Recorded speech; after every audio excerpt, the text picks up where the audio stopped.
December, the 12th and final month of the Gregorian calendar. Winter is upon the land and Christmas provides a source of celebration. The poets, including such notables as Keats, Byron, Shakespeare, Shelley and Tennyson, reflect their views and extend their thoughts to us. Among our readers are Richard Midgley and Gisela Rowe.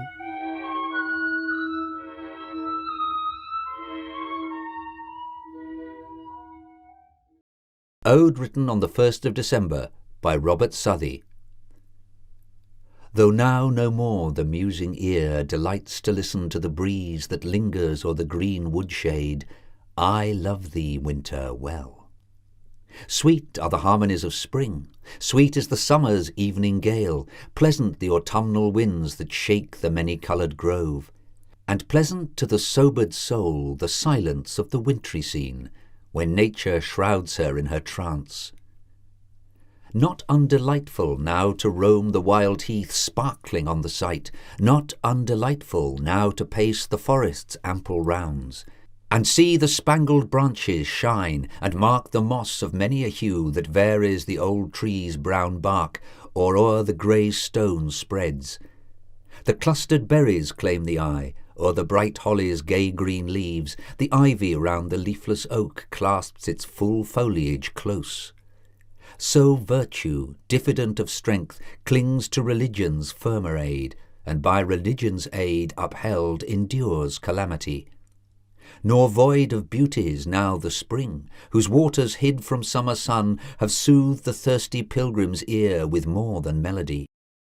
The green moss shines with icy glare, the long grass bends its spear-like form, and lovely is the silvery scene when faint the sunbeams smile. Reflection, too, may love the hour when nature, hid in winter's grave, no more expands the bursting bud or bids the floweret bloom. For nature soon in spring's best charms shall rise revived from winter's grave, again expand the bursting bud and bid the floweret bloom. Christmas Bells by Henry Wadsworth Longfellow. I heard the bells on Christmas Day their old familiar carols play, and wild and sweet the words repeat of peace on earth, goodwill to men. Winter Stores by Charlotte Bronte.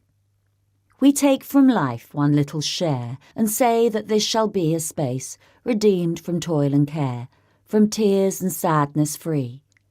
And haply death unstrings his bow, and sorrow stands apart, and for a little while we know the sunshine of the heart. Existence seems a summer eve, warm, soft, and full of peace. Our free, unfettered feelings give the soul its full release. A moment then it takes the power to call up thoughts that throw around that charmed and hallowed hour this life's divinest glow. But time, though viewlessly it flies, and slowly will not stay, alike through clear and clouded skies it cleaves its silent way. Alike the bitter cup of grief, alike the draught of bliss, its progress leaves but moment brief for baffled lips to kiss. The sparkling draught is dried away, the hour of rest is gone, and urgent voices round us say, Ho, lingerer, hasten on. And has the soul then only gained from this brief time of ease a moment's rest, when overstrained one hurried glimpse of peace? No, while the sun shone kindly o'er us, and flowers bloomed round our feet, while many a bud of joy before us unclosed its petals sweet. An unseen work within was plying, like honey-seeking bee, from flower to flower, unwearied flying, laboured one faculty.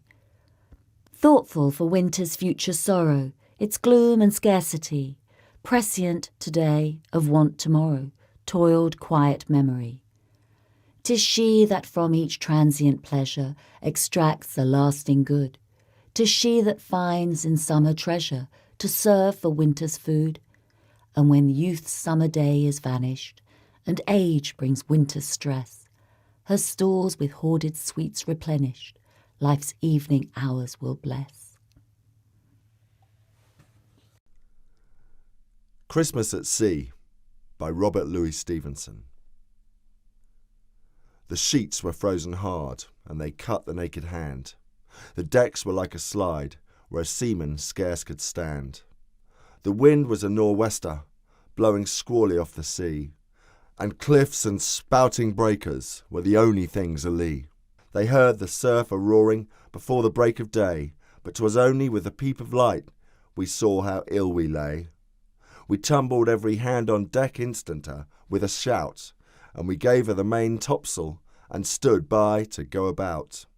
All day we tacked and tacked between the south head and the north. All day we hauled the frozen sheets and got no further forth. All day as cold as charity, in bitter pain and dread, for very life and nature we tacked from head to head. We gave the south a wider berth, for there the tide race roared, but every tack we made we brought the north head close abroad. So's we saw the cliff and houses and the breakers running high, and the coastguard in his garden with his glass against his eye. The frost was on the village roofs as white as ocean foam. The good red fires were burning bright in every longshore home. The windows sparkled clear, and the chimneys volleyed out, and I vow we sniffed the victuals as the vessel went about. The bells upon the church were rung with a mighty jovial cheer. For it's just that I should tell you how, of all the days in the year, this day of our adversity was blessed Christmas morn, and the house above the coastguards was the house where I was born. Oh, well I saw the pleasant room, the pleasant faces there, my mother's silver spectacles, my father's silver hair, and well I saw the firelight, like a flight of homely elves, go dancing round the china plates that stand upon the shelves. And well I knew the talk they had, the talk that was of me, of the shadow on the household and the son that went to sea. And oh, the wicked fool I seemed, in every kind of way, to be here and hauling frozen ropes on blessed Christmas Day. They lit the high sea light, and the dark began to fall. "All hands to loose topgallant sails," I heard the captain call.